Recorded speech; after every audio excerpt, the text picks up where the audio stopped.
Right. So for 33 years, I thought I was thriving, like really out there. I was constantly chasing the next thing, the next promotion, the next big house, the next big money, the next big boyfriend. And from the outside, it looked like I had it all. Honestly, I even think I had arrived. But deep inside, I had this little voice inside my head that kept on telling me, this is not enough. You're not enough.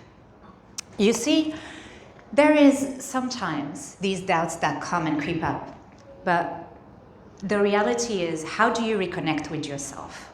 I had to throw away everything that I knew and start relearning new things. I had to learn how to express myself again and deep down understand how my childhood trauma and abuse had shaped my entire adult life. I was actually a figurant in my own life story.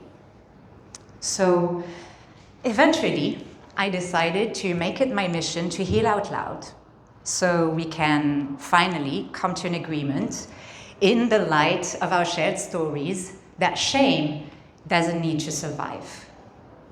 And with that, although I don't feel so shameful anymore, I'm still shaking, but I'm very happy that we get this moment to share something together. Tonight is very special for that.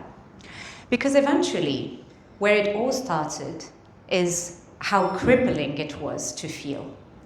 You see, our defense mechanisms are something that leads us here, but sometimes they can hold us back. This is why healing out loud is also about fully feeling.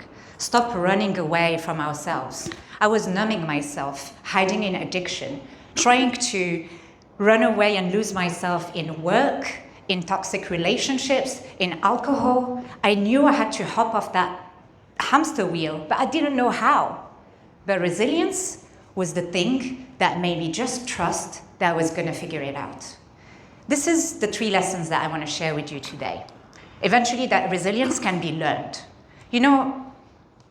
Initially, I thought it was all about being tough, fighting. But the fight only takes you so far, straight to the wall.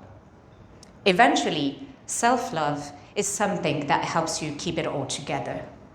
I had to reconnect with myself and learn to accept, to share what my inner child deeply craved, and understand that love can be learned.